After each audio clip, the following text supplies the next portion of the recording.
Kalau dalam dunia dakwah lah gitu ya, kalau dalam dunia dakwah itu singgungannya seperti itu. Saya sendiri ngerasain. Jujur, saya punya guru juga nggak semuanya pinter gitu. Jadi misalnya beliau pinter di fikih, ya udah kita ngikutin fikihnya. Quran saya nggak ikutin. Saya punya guru, Qurannya bagus, ya saya ikutin Qurannya, fikihnya nggak saya ikutin. Kalau saya begitu. Ini mohon maaf, yang masalahnya kalau emak-emak, nih mama nih saya bilang, itu ngajinya ngaji ceramah, terus apa yang mau diikutin? Mohon maaf ya, mohon maaf. Bukan jelek, saya nggak bisa jelek loh, bagus. Tapi masalahnya terus apa yang mau diikutin? Kan nggak ada yang menonjol. Sementara ilmu itu harus ada yang menonjol. Fikihnya kek, Qurannya kek, itu ilmu Islam. Qurannya, fikihnya, hadisnya, apa yang harus menonjol? Sekarang orang ceramah, terus apa yang kita ambil? Coba ibu mikir. Ini kita dengerin ceramah, bukan jelek loh, sekali lagi loh, taruh viral. Pak Ustadz bilang nggak usah dengerin ceramah. Nggak bagus nih, bang turun yang ngomong ngapain? Ini maksud saya, coba kalau orang ceramah, ibu-ibu, bapak-bapak, gitu kan. Terus yang kita ambil apa? Apa yang kita ambil? Ilmu Quran. Dia nggak nerangin Quran. Ilmu fikih, dia nggak nerangin fikih. Ilmu hadis, dia nggak nerangin hadis. Ilmu tajwid, dia nggak nerangin tajwid. Ilmu apa yang kita ambil? Ya ilmu ketawa-ketawa. Wah lucu. Nah, ntar akhirnya pulang gimana mah? Ditanya sama suami kan, wah lucu ceramahnya. Lucunya. Lah iya, yang penting kan lucunya. Kalau fikih kan harus ada kitabnya juga. Lah iya makanya kemarin kan kita belajar Safinah pakai kitab nggak? Iya. Kitab. Mohon maaf ya, kalau ngaji ya begitu. Kalau ngaji ya harus ada panduan. Saya pakai buku gitu ya. Ada panduan. Jadi ketika salah bisa didebat, bisa didiskusiin, bisa dikoreksi. Itu ilmiah bu, namanya ilmiah tuh. Ibu sekolah coba, emang nggak pakai buku? Dulu masih SD SMP, kan bawa buku kan? Iya. Makanya saya sendiri, ya saya punya background pendidikan, jadi saya paham. Makanya saya ngajar ya harus pakai buku, ngajar ya harus pakai teks. Jadi kalau misalnya menurut ibu nih, misalnya, oh Pak Ustadz bisanya di Quran, ya silakan ambil ilmu Quran yang saya sampein. Menurut ibu, wah Pak Ustadz fikihnya jelek, nggak usah dipakai, fikih yang saya ajarin nggak usah dipakai. Ibu cari guru lain, nek ono. Paling yang ngaji yang kena tol. Kalau ada maksudnya gitu. Nah sebaliknya ibu mikir, wah Pak Ustadz kayaknya jagonya fikih nih, kalau Quran jelek, buktinya kemarin salah tuh wahyu timani atau kalau menurut saya saja gitu kan. Wah kayaknya Pak Ustadz bisanya fikih dong. Ya udah ambil fikihnya, Qurannya nggak usah dipelajarin. Gitu. Nah sekarang kalau ibu ngaji ceramah, tahlilan, zikiran la ilaha illallah, terus ceramah ya kan, ustazahnya, ustadznya, ibu-ibu kita maulid, kita Isra Mi'raj, terus yang diambil apa? Ketawanya. Coba saya tanya yang ibu ambil apanya? Ketawa aja kan? Ngajarin Quran kagak, ngajarin fikih kagak. Fikih itu maksudnya sholat, puasa, zakat gitu loh bu. Ya kalau yang malam Sabtu yang ikut ngaji di sini tuh, nah, belajar haji, kalau semalam belajar tafsir, itu. Jadi kita harus punya guru yang memang mendidik kita untuk ngajarin itu, dan itu hukumnya wajib, fardu ain. Dalam kitab Ta'limul Mutalim mempelajari sesuatu yang disebut ilmu hal. Ilmu hal itu ilmu kondisi, ya, yang sesuai dengan ketentuan atau kebutuhan hidup kita. Itu hukumnya bukan fardu kifayah, fardu ain. Nanti ibu lihat di YouTube saya jelasin itu. Nah, kalau yang ngaji di rumah anak remaja saya ajarin. Ada ilmu yang fardu ain, ada ilmu yang fardu kifayah. Ilmu yang fardu ain disebut ilmu hal, ilmu yang terkait dengan kondisi kita. Ibu sholat gak tiap hari? Sholat, maka mempelajari ilmu sholat fardu ain, wajib setiap individu. Nah, ibu bayar zakat gak setiap tahun? Bayar zakat, berarti mempelajari ilmu zakat fardu ain, wajib. Nah, ibu baca Quran gak tiap hari? Ya minimal seminggu sekali lah ya. Nah kalau nggak tiap hari kayaknya kagak kayaknya. Ya minimal seminggu sekali lah. Seminggu sekali misalnya pas malam Jumat. Ya minimal kita baca lah. Nah berarti kan kita harus pakai tajwid. Nah maka belajar tajwid jadi fardu ain, hukumnya jadi wajib. Tapi ada ilmu-ilmu yang fardu kifayah, yang mana belum jadi kebutuhan kita. Misal memandikan mayat, memandikan jenazah ya. Nah, pertanyaannya, apakah mandiin jenazah buat kita wajib? Itu tergantung, namanya fardu kifayah. Kalau memang kita sudah ditunjuk sama orang, misal gitu ya, ibu-ibu ini udah sepakat nih, Bu Yati ini atau Bu Haji Wiji mandiin jenazah kalau RW 8 meninggal, maka seketika itu juga belajar mandiin jenazah buat Bu Haji Wiji, buat Bu Yatni atau orang yang ditunjuk jadi wajib. Tapi buat ibu-ibu yang lain kagak wajib, ngapain? Itu yang disebut fardu kifayah, yang kalau orang sudah mempelajarinya maka satu kampung gugur. Belajar bahasa Arab ya kayak tadi tuh, wa apa ya, bahwa kalimat itu terbagi 3, kalimat isim, kalimat fiil, kalimat huruf. Isim berarti kata benda, fiil kata kerja, huruf kata penghubung. Isim tandanya apa, fiil tandanya apa, huruf apa tandanya. Ibu belajar kayak gitu mumet, susah. Udah nggak usah belajar, biar saya yang belajar, karena buat saya butuh buat ngajarin ibu. Ya itu namanya fardu kifayah. Tapi kalau yang fardu ain tadi tuh, sholat, zakat, puasa, hadas, ibu buang istinja ya seperti apa, mandi besar, mandi hadas gitu ya, mandi biasa, mandi sunnah, itu wajib karena kita pakai sehari-hari, dan wajibnya wajib ain, fardunya fardu ain, nggak bisa diwakili sama orang, harus kita yang belajar. Nah cuman ya tadi mohon maaf ya, udah orang mau kiamat gimana lagi. Ibu-ibu tuh pengajiannya rata-rata begitu, saya juga bingung. Ini kalau saya jadi ibu-ibu nih, kalau saya jadi ibu-ibu, ustazahnya langsung saya sodorin, apalagi kalau ustazahnya udah rutin. Ustazah saya usul, daripada ngalor ngidul ustazah ngomongnya kemana-mana, nah, mendingan kita buka kitab ustazah. Udah terserah ustazah, dia buka kitab apa terserah, sebisa-bisanya gitu. Kalau berani kalau berani bayar cuma 100.000 aja minta protes. Ya fenomenanya ya udah akhir zaman begitu. Nah makanya saya bilang kalau ibu ngaji Al-Quran yang benar, sebetulnya harus ngaji benar-benar sama orang yang ngerti Al-Quran. Nah sekarang mohon maaf, banyak orang yang nggak ngerti Quran. Kan sering saya nyontohin ya, mohon maaf nih sekali lagi, tanpa merendahkan ustadz ustazah. Emang semua ustadz ustazah itu pinter? Enggak juga. Kadang-kadang tuntutan bu, tuntutan. Nih saya beri alurnya ya, saya beri alur contohnya nih. Kebetulan satu kampung itu, misalnya saya lah gitu ya, ini kebetulan ada satu kampung itu nggak ada yang bisa baca tahlil, nggak bisa baca yasin. Berhubung ini orang aktif di musola, suka ajan, suka ngimamin, akhirnya ditunjuklah dia, Pak tolong ya Pak, yasinan di tempat saya, tahlilan tempat saya. Lama-lama kemudian tadinya Pak, lama-lama Ustadz. Pertama Pak, lama-lama orang sungkan, akhirnya manggil Ustadz. Lama-lama terkenal, akhirnya mulailah dia ceramah. Padahal basicnya tadi cuma ngimamin, ngajarin musola. Akhirnya mimpin yasinan, mimpin tahlilan dengan ilmu yang terbatas. Lalu kemudian ceramah. Mohon maaf nih kalau yang laki-laki, bahkan dipanggil jadi khotib Jumat. Padahal dia nggak ngerti khotib Jumat itu beda sama ceramah. Ceramah itu bebas, kalau khotib Jumat itu ada rukun-rukunnya, ada syaratnya. Ya karena dia tadi udah dasarnya gelar ustadz, akhirnya jadilah dia naik podium, naik mimbar. Jujur aja, kenapa saya berjuang di masyarakat ya, di tengah-tengah ibu-ibu nih, bapak-bapak. Kenapa? Itu saya pengen ngeberantas yang kayak gitu-gitu. Kalau boleh milih sebetulnya, saya mah pengennya jadi yang terkenal. Pengennya begitu, tapi saya kagak mau, dan peluang saya untuk terkenal itu sebetulnya gede. Saya ngajar di mana-mana dulu, sebelum ngajar ibu-ibu itu saya ngajar di mana-mana. Kalau saya mau orang ngundang saya ceramah, itu pasti saya terima. Tapi sampai detik ini saya kagak mau. Kenapa? Kalau saya nanti ngambil undangan tadi tuh, Ustadz diundang ceramah Maulid anu, diundang ceramah Muharram anu, itu kan lama-lama saya terkenal. Nah lama-lama saya terkenal, lama-lama ibu bakal saya tinggalin. Sabtu sore Bu Yatni izin, Bu Yatni saya dapat undangan, ya kan? Besoknya lagi ngaji malam Sabtu, Pak Bandi mohon maaf saya izin ya, saya dapat undangan Maulid di sini. Lama-lama masyarakat hilang. Nah saya ngambil konsekuensi itu. Biarin saya nggak terkenal, biarin saya nggak dipakai sama orang luar. Yang saya pakai, yang saya pengen adalah kampung saya sendiri jadi bagus. Dan itu pengorbanan. Apa nggak dihujat? Dihujat. Sama siapa? Ya itu tadi, sama ustadz-ustadz yang cuman modal tahlil, modal yasinan dan menang tua. Nah itu tuh, tambah satu menang tua. Akhirnya saya dihujat. Emang nggak dihujat saya. Ustadz emang kayak gitu. Saya punya ilmu, saya nggak berdasarkan omongan. Ya ayo kita lihat Qurannya. Tak saya kasih unjuk.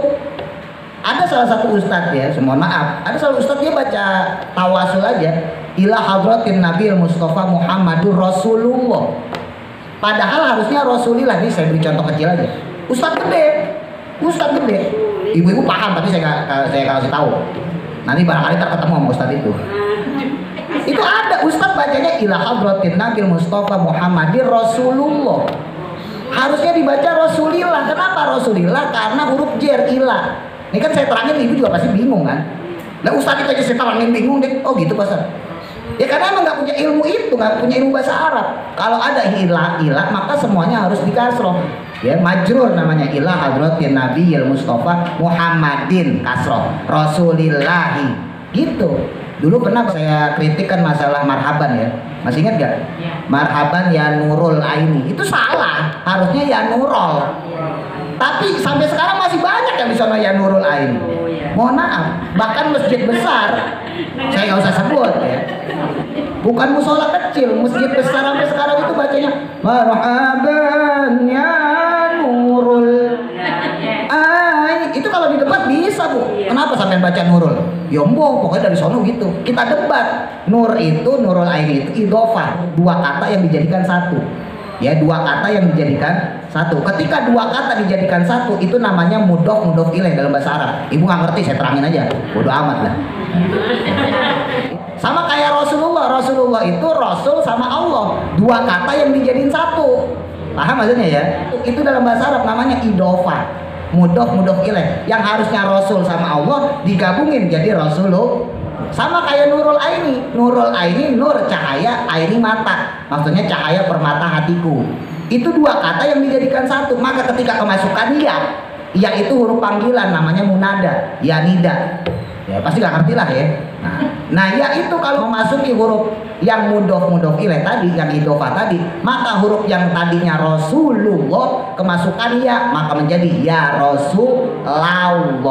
Nurul pakai doma, Nurul Aini kemasukan ya, maka menjadi ya Nurul Aini. Tapi kan yang saya kasih tahu ini ustadznya udah gede, jenggotnya tebel, sorbannya 4 meter. Menang jenggotnya. Menang jenggot, menang sorban.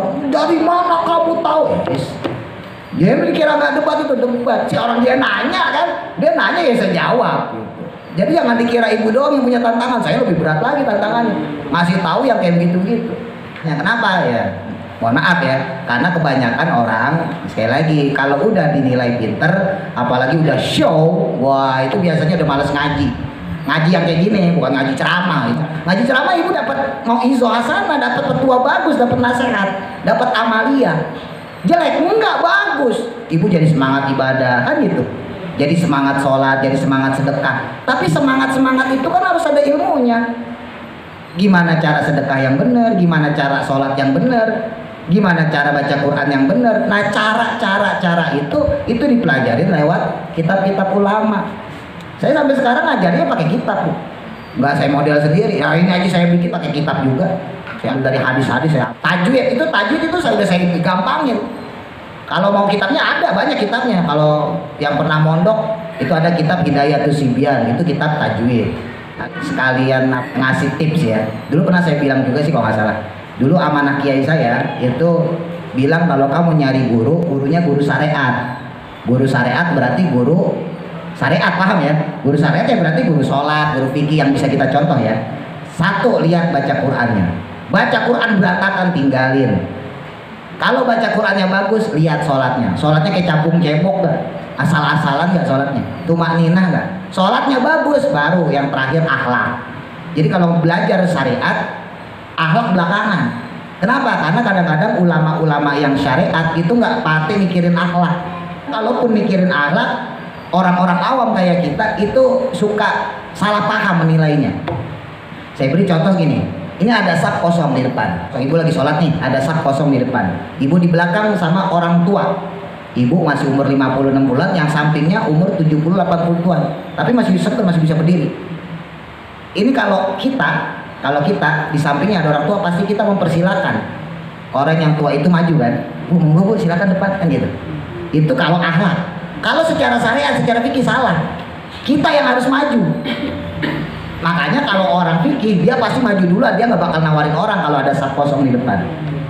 Tapi kalau pandangan orang awam, songong banget tuh orang, kan gitu. Jadi ini ada perbedaan. Makanya kalau mau belajar, karena ya lihat Qurannya benar apa kagak, baru kemudian sholatnya, baru kemudian akhlaknya. Tapi kalau ibu mau belajar tentang akhlak, mau belajar tentang tasawuf, dibalik, maka lihat dulu akhlaknya, kesehariannya. Baru kedua sholatnya, baru terakhir baca Qurannya. Karena kebanyakan orang-orang akhlak yang bagus, maksudnya yang ahli-ahli tasawuf, itu nggak pati mikirin Quran, nggak pati mikirin Quran. Dan saya dulu juga masih canggung, masih samar tuh. Nah ketika saya terjun di Jakarta khususnya, lalu saya belajar sama guru-guru saya, ya ternyata bener. Kebanyakan orang-orang sufi itu yang akhlaknya bagus, yang tasawufnya udah tingkat tinggi ya, itu nggak pati mikirin Quran. Baca Fatihah aja guru-guru saya yang alirannya tasawuf ya, itu kalau ngimamin kagak kayak orang-orang bu. Allahu Akbar, Bismillahirrahmanirrahim, Alhamdulillahirabbil alamin, Arrahmanirrahim, Maliki yaumiddin. Tapi ilmunya luar biasa, baca kitab bisa, baca Quran ya bagus sebetulnya. Cuman untuk yang kayak begini nih aneh. Itu nggak bisa diterima sama orang awam. Paham maksudnya? Gitu. Makanya buat kita yang standar aja lah. Kita mungkin kalau tasawuf ibu ketinggian. Nah cari yang ulama yang syariat itu tadi. Lihat baca Qurannya. Kalau baca Qurannya bagus, baru lihat sholatnya. Kalau sholatnya bagus, baru lihat akhlaknya. Jadi akhlaknya agak belakangan dikit. Karena akhlak itu ya tadi kadang-kadang ya relatif. Menurut dia sebetulnya bagus, tapi menurut kita nggak bagus. Contoh deh bu, nih ya. Ini saya jalan nih, Terus kebetulan ada janda nih depan. Papasan di gang. Ya, ada janda kembang masih umur 20-25, cakep ya kan, cakep semok. Nah ibu di ujung jalan nih, di ujung gang ya kan. Kebetulan saya papasan tuh sama janda. Terus saya negor, mbak, ibu di belakang tuh, itu pasti udah suzon tuh. Ustaz, gitu kan? Ya coba aja nih. Padahal kan emang kita disuruh tegur sapa kan nggak sama janda aja, sama ibu juga saya kalau ketemu ya, senyum kan gitu kan. Tapi berhubung ini janda nih, ya kan? Nah itu akhirnya itu. Ya, jadi kadang-kadang kalau untuk akhlak sendiri relatif ya. Kadang-kadang kita sendiri nilainya agak kurang bagus gitu. Nah itu contoh aja ya. Jadi ya, masing-masing punya musola, masing-masing punya masjid. Ya datengin taklim yang punya rujukan. Makanya di sini aja kalau yang ngaji malam Sabtu bu, ibu-ibu di sini kan banyak yang ngaji. Itu ngaji saya kasih kitab. Yang lah bapak-bapak yang di grup saya fotoin ini pelajaran kita ini. Karena kalau seandainya salah, ya seandainya pelajarannya salah atau keliru itu bisa dikomplain. Kalau seandainya salah, itu tujuannya begitu. Dan itulah ya ilmu yang bersanad itu seperti itu ya, jadi kita nggak asal ngomong, nggak asal ceramah, ada buktinya. Kalau kita salah ya berarti berasal dari bukunya, berarti bukunya yang salah gitu. Baik ya, kita sambung dikit. Saya mengalami sendiri nih. Saya ke tamu ke daerah Kabupaten. Ya begitu kita ngaji sama sholatnya udah kayak lari-larian. Itu deh di musola, di masjid sama aja. Gimana tak? Kita apa diam, kita dosa apa enggak gitu. Ya masalah diem atau enggak kan tergantung kitanya ya. Maksudnya kita punya kemampuan ngubah enggak? Kalau kita punya kemampuan ngubah ya kita harus bisa ngubah. Tapi kita bertamu di situ kan waktunya singkat. Nah, setidaknya kita bisa ngasih nasihat. Gitu. Tapi kalau emang kita nggak bisa ya udah biarin urusan dia. Ya sama kayak tadi, ya kan? Ustadz yang berhadapan sama saya misalnya gitu kan kita nggak bisa ngubah dia, mau gimana, ini majlis talimnya dia, musola dia, masa saya harus keluar kan gitu. Nah itu beda lagi ya. Tapi kalau bisa ya tetap kita harus ngasih nasihat bahwa kamu letak salahnya di sini loh gitu, kita harus tetap ngasih kalau bisa. Tapi kalau nggak bisa ya udah. Rawahul Muslim 916 Fadilah tahlil ya. An Abi Hurairah tadi diriwayatkan dari sahabat Abu Hurairah radhiyallahu an. Sabda Nabi Muhammad sallallahu alaihi wasallam, "Lakinu talkenono sapa sira, talkinlah oleh kalian, ya. Mau takum akan orang yang mati di antara kalian, la ilaha illallah dengan lafaz la ilaha illallah." Tuh, ini kata Kanjeng Nabi, kalau ada orang meninggal makanya disuruh nalkin. Nalkin itu apa sih? Nalkin itu membimbing dia untuk mengingat Allah. Ya, memang yang bagus adalah lafaz la ilaha illallah, tapi nanti ibu lihat orangnya masih bisa nggak gitu ya. Kalau napasnya udah pendek ya udah Allah aja. Allah, Allah, Allah, Allah. Kalau napasnya masih panjang, bimbing la ilaha illallah. Ayo mbak, ayo mas, nyebut mas, la ilaha illallah, la ilaha illallah. Pelan-pelan aja. Karena orang yang naza itu, orang yang sakratul maut itu, dia juga punya napas terbatas bu. Nggak kayak kita, kalau kita kan masih sehat ya. Nah, kita dengerin. Oh napasnya masih panjang, ya udah kita sebutin, sebut mbak, la ilaha illallah, la ilaha illallah gitu. Tapi kalau emang napasnya pendek, ya udah Allah, Allah, Allah. Berapa kali jeda? Misalnya 7 kali ya. Allah, Allah, Allah, Allah, Allah, Allah, Allah. Jeda, istirahat. Sama orang nazar, orang sakratul maut dia juga ngos-ngosan bu. Sama kayak kita juga kan ngos-ngosan kalau jalan ya kan, jalan atau lari pun ngos-ngosan itu. Nah orang nazar, orang sakratul maut dia juga ngos-ngosan. Makanya jangan terus-terusan. Allah, Allah, Allah, Allah, itu kasihan. Jadi kasih jeda 5 kali ke atau 6 kali atau 7 kali kasih jeda. Allah, Allah, jedain, berhenti. Nah dia udah tarik napas baru ayo mas, ayo mbak, sebut lagi Allah, Allah, Allah gitu. Bimbing terus. Nah itu namanya talqin. Jadi talqin itu bisa 2, talqin saat dia sakratul maut, talqin yang kedua saat dia sudah dikubur. Nah talqin di sini ya maknanya bisa 2 tadi. Maka bagus kita ada orang yang mau meninggal atau orang yang sudah meninggal ditalqin dengan lafaz la ilaha illallah. Nah pada hadis rawahu yang diriwayatkan Imam Abu Daud dengan hadis nomor 3116, man adapun siapa orang kana kang ono sapa man opo akhiru kalamihi akhir kalame man, maksudnya orang yang terakhir ucapnya dia itu la ilaha illallah, mengucap dia la ilaha illallah sebelum dia meninggal, dakhala maka mancing sapa man al jannata ing swarga, dakhala maka masuk orang tersebut al jannata ke dalam surga. Nah, orang yang dia diakhiri kalamnya la ilaha illallah maka dia masuk surga. Itu jaminan bu, tapi susah ya. Makanya lafaz la ilaha illallah ini ya kebiasaan. Makanya sebetulnya ketika kita zikir, ibu zikir di mana kayak yasinan, tahlilan semua, itu sebetulnya pembiasaan. Karena mohon maaf ya, kadang-kadang orang yang udah biasa aja itu biasanya hilang pas dia sakit. Dia lagi sehat nih, wah la ilaha illallah, astagfirullah. Pas dikasih sakit, nggak sedikit orang la ilaha illallahnya hilang, istighfarnya hilang. Aduh sakit ya Allah Gusti, astagfirullahnya hilang. Pas dia sakit, nggak sedikit orang kayak gitu. Padahal ketika dia sehat, astagfirullah luar biasa, astagfirullah, astagfirullah, la ilaha illallah, subhanallah. Yang keluar dari mulutnya bagus gitu ya, pujian-pujian pada Allah. Tapi pas sakit, justru lafaz la ilaha illallah, kalimat-kalimat yang thayyibahnya itu sering kali hilang. Nah ini latihan buat kita ketika kita nanti nazar sakratul maut. Orang kalau sering ucap la ilaha illallah, ya, ngucap istighfar, ngucap kalimat-kalimat thayyibah ya, subhanallah, alhamdulillah, insya Allah matinya juga dia gampang. Kenapa? Karena udah terbiasa. Makanya sampai ada kisah tuh, ya namanya cerita ya, cerita guru saya, ada seorang kiai, muridnya banyak, kiai besar, dia punya burung beo bu. Ini burung beo luar biasa. Dia kalau ada tamu, assalamualaikum, ini beo jawab, waalaikumsalam, beo, burung beo, waalaikumsalam. Nanti tamu pulang juga begitu, tamunya ngucap assalamualaikum sama tuan rumah, sama tuh kiai, beonya jawab waalaikumsalam. Itu kalau nggak ada orang, memang udah dilatih sama kiainya, beonya suka ngucap-ngucap kalimat thayyibah, astagfirullah, astagfirullah, astagfirullah, burung beo. Oh itu sampai ditawar 3M itu burung beo. Ucapnya bagus-bagus, Allahu Akbar, Allahu Akbar, Allahu Akbar, alhamdulillah, alhamdulillah. Satu ketika itu burung beo kesayangan kiai itu mati, diterkam sama kucing. Jadi kucing loncat manjat ke sarang tuh burung, ya mungkin udah dianggap temen kali, diajak main. Nah itu burung beo dicakar sama kucing dari dalam. Itu di depan kiainya lagi keluar rumah ngeliat, diterkam, dicakar, mati itu. Itu kiai ngeliat burung beonya di hadapannya sendiri dicakar kucing, mati, mati. Itu kiai 3 hari gak keluar bu, di kamar aja gak keluar. Akhirnya santri-santrinya, wah nih Pak Kiai pengen burung beo baru kali. Ya, akhirnya dibeliin, nah santrinya ngertiin, ya kan? Akhirnya mas santrinya dibeliin burung beo. Buat burung beo yang mahal, yang udah bisa ngucap itu emang belum bagus, masih baru bisa Allah gitu, Allah. Ya tak kan dilatih lama-lama bisa ya. Itu dibeliin, itu sampai sang kiai nggak pernah keluar.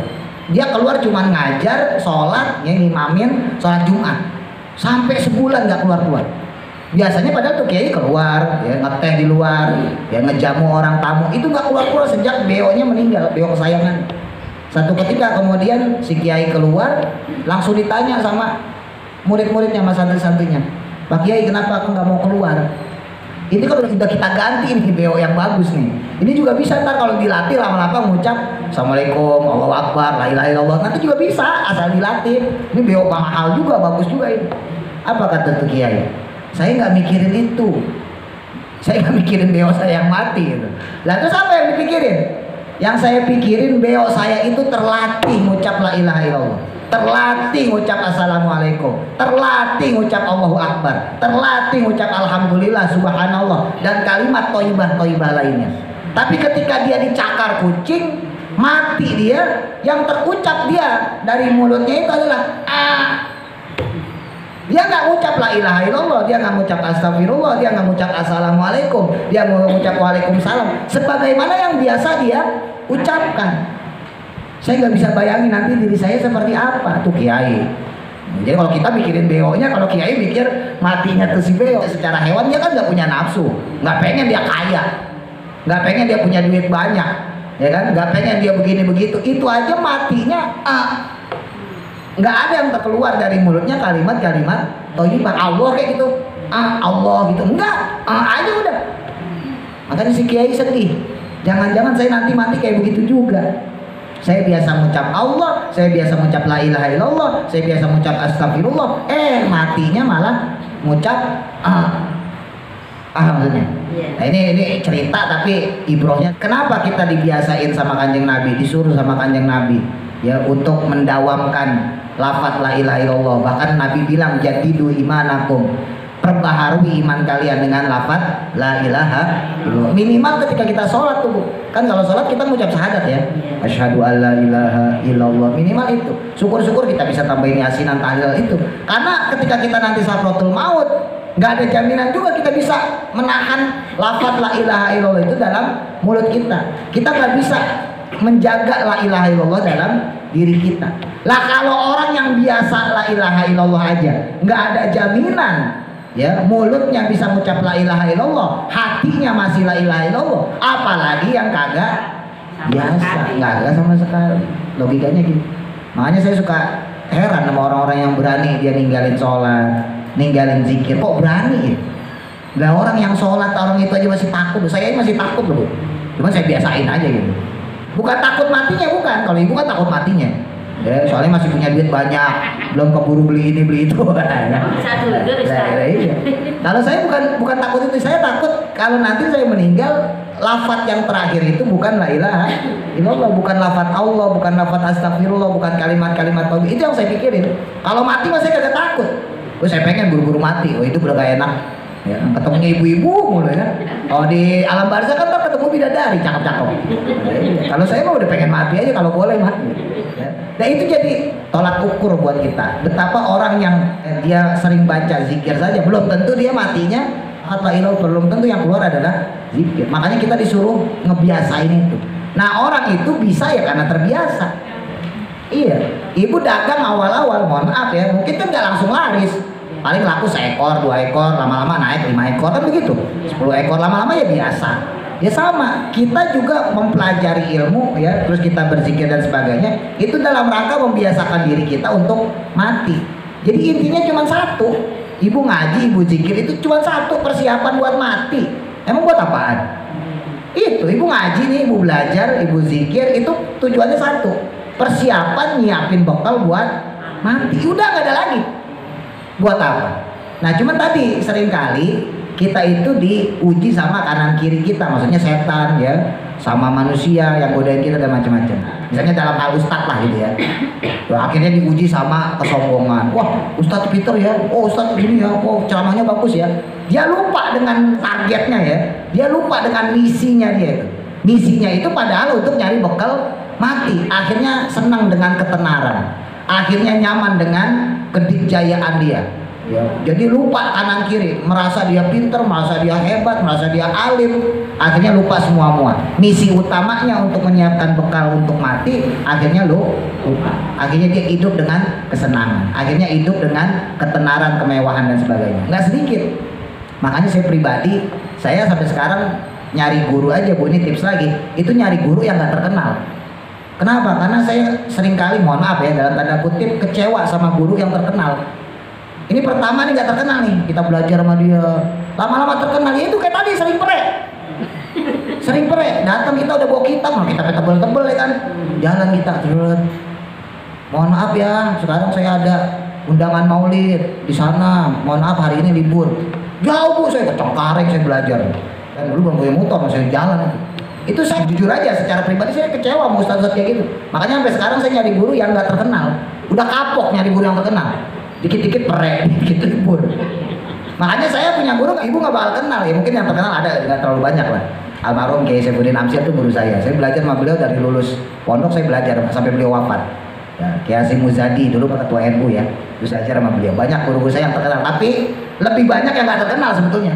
Kiai Abdul Muthalib daerah Kosambi, itu di sana kiai besar, itu salah satu guru saya yang mengubah cara pikir itu. Dulu dia bilang gitu, kan saya sarjana, ibaratnya kan bisa ngajar di sekolah, maksudnya di SD SMP gitu. Dia bilang gitu, kalau sampean ngajarin SD SMP dengan status kuliah kamu, dengan akademis kamu, terus yang ngajarin orang kampung siapa? Dulu saya masih ngajar di SMP 216 itu saya langsung berhenti Bu. Saya mikir ya juga ya, kalau semua sarjana, semua orang yang S2, semua orang yang mondok pesantren, semua orang yang berilmu, dia larinya ke lembaga-lembaga, ya ke SD, ke SMP, ke sanawiyah, ke aliyah. Terus yang ngajarin orang kampung siapa? Yang ngajarin nenek-nenek ini siapa? Maksudnya gitu, paham ya? Akhirnya ngajarin nenek-nenek nih, mak-mak yang pengen ilmu, kan haus ilmu nih. Akhirnya yang ngajarin mereka-mereka, mohon maaf, yang nggak punya ilmu. Ya orang mama juga kagak tahu. Ya itu tadi ustaz-ustaz kampung akhirnya cuma bisa tahlil, bisa yasinan, asal bisa ngomong, bisa ceramah. Akhirnya mereka yang ngajar. Bukan berdasarkan ilmu, tapi emang udah berdasarkan kebutuhan. Kalau secara akademis bukan lagi profesionalitas, tapi emang udah kagak ada apa-apaan. Paham nggak profesional? Ibu nih dagang ayam ya, itu profesional. Ibu dagang apapun itu profesional. Kenapa? Karena menggeluti. Ibu nggak bakal ditawarin, Mbak dagang sembako mau nggak mau? Saya udah enak nyaman di ayam, kan gitu. Itu namanya profesional. Bukan karena nggak dapat kerjaan. Kan ada, mohon maaf ya, tukang ayam yang dia ngelamar sini kagak dapet, ya dagang ini bangkrut. Pokoknya apes aja. Nah ujung-ujungnya udah dagang ayam aja deh. Jadi dagang ayamnya terpaksa. Karena emang kerja di sini nggak diterima, kerja di sana dipecat, dagang yang ini bangkrut, dagang ini pilot. Ya udah dah akhirnya dagang ayam. Sama ustadz juga gitu Bu. Ustadz ada yang profesional, loh kayak saya profesional. Dari setar saya keluar pesantren pengen guru ngaji. Makanya saya nolak yang kerjaan-kerjaan itu, saya gak mau. Pernah kerja. Tapi saya tolak. Tapi mohon maaf ya, ada juga yang tadi ustadznya bukan profesional, yang berhubung dia dagang gak laku. Ya. Kerja dipecat, udah tua. Ya udah dah, udah kerja dipecat, udah tua, dagang kagak laku, gue jadi ustadz aja deh. Kebetulan orang banyak yang manggil tahlil yasin, akhirnya dia nerima tahlilan yasinan. Lama-lama ya terkenal, lama-lama banyak yang make, lama-lama banyak yang ngundang. Nah kayak kita nih model-model yang orang-orang kampung itu diajarinnya sama orang-orang yang pakai begitu. Makanya dulu beliau ngasih nasihat gitu, kalau sampean ngajar sekolah, ngajar SD, ngajar SMP, terus siapa yang mau ngajarin orang-orang kampung? Siapa yang mau ngajarin? Nah, ya ada orang kampung yang ngajarin ada, tapi yang ngajarinnya bukan ustadz profesional. Ustadz tadi, ustadz ya daripada kagak gitu, daripada kagak jadi ustadz dah gitu. Emang nggak sedikit, banyak yang kayak gitu. Ya, jadi bukan berdasarkan ilmu, bukan karena emang dia profesional dia bisa, bukan. Karena memang nggak ada lagi cara lain untuk kehidupan dia, maksudnya untuk dapat duit, untuk ngisi kehidupan, untuk ngisi kesibukan, nggak ada lagi. Mau nggak mau ya udah, akhirnya dia ngajar, akhirnya dia buka pengajian. Nggak jelek ya, saya nggak bilang jelek loh, nggak jelek, tapi kualitasnya nggak ada Bu. Mohon maaf, bukan jelek, tetap bagus. Orang ngaji mah kagak ada yang jelek, bagus, tapi nggak ada kualitasnya. Tapi kalau ngaji, mohon maaf, saya bukan ngagungin diri, maksudnya siapapun ya, kalau ngajarnya secara profesional itu ada kualitas. Ibu silakan tanya yang ngaji sama saya, tanya bahasa Arab, insya Allah bisa jawab. Banyak anak ustaz sini yang ngaji sama saya, tajwid. Nah ini kan ada Mama Jaro tuh, ada budiran. Tanya tajwid umum tadi tuh, mat iwat, tanya, insya Allah bisa jawab. Kenapa? Karena saya ngajarinnya profesional, saya kasih buku, ya, saya kasih catatan, saya suruh ngapalin, ya profesional tadi. Tapi kalau yang nggak profesional, ya udah datang ngaji dong, ngaji baca, ya udah terus pulang, begitu. Bayaran ya sama bayaran, sono bayar 40, sini bayar 50 sama. Tapi secara mutu kualitas beda, Bu. Berani jamin, saya berani jamin. Saya nggak sembarangan ngajarin juga, makanya banyak yang nggak kuat ngaji di saya. Kalau saya bilang kalau yang bandel, yang otaknya bebel, jangan ngaji di saya, nggak bakal kuat. Yang males, yang nakal pasti nggak kuat. Karena saya cekokin sama pelajaran, bukan datang bawa Quran, Ustaz ngaji baca, tapi itu saling pulang, nggak begitu. Saya suruh hafalan, saya suruh belajar ini belajar itu supaya bisa. Itu yang disebut namanya profesional. Makanya kayak ibu nih ngaji nih, kan kita belajar kayak gini. Susah Bu belajar kayak gini, emang gampang. Ntar juga pulang lupa nih, coba aja. Iya. Yang paling enak yang ngaji ceramah itu tadi, datang ya kan, manggut, iya, pulang, bawa berkat, itu yang paling enak. Iya. Saya kalau disuruh milih, Ustaz mau nggak? Mau saya. Tapi saya orangnya nggak kayak gitu, saya nggak punya prinsip itu. Kalau kayak begitu ibu kapan bisanya? Itu. Dan saya terima resiko ibu bakal ninggalin. Pasti saya susah lama-lama ya, wis metu ae. Akhirnya kagak ngaji. Saya terima resiko itu. Sama kayak anak yang ngaji di rumah. Pak Ustadz susah ya, Pak Ustadz pelajaran. Iya emang susah. Saya ngomong gitu. Emang susah kalau pengen bisa. Sebetulnya nggak susah sih, gampang. Cuman emang udah dasar mentalnya pemalas. Saya paling sebel sama orang malas soalnya. Udah mentalnya pemalas, emang susah Bu. Kalau nggak mau ngaji sini udah keluar aja. Saya gituin langsung. Ya karena emang kalau pengen bisa ya harus belajar. Kagak ada ujuk-ujuk lahir udah bisa, kagak ada Bu.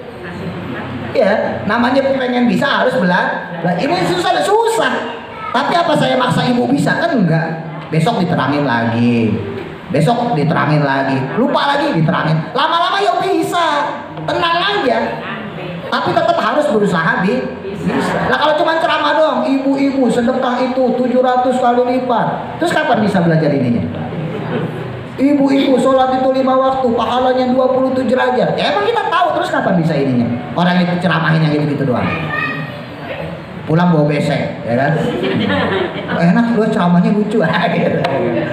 Wallahu a'lam. Mudah-mudahan manfaat. Al-Fatihah. A'udzu billahi minasy syaithanir rajim.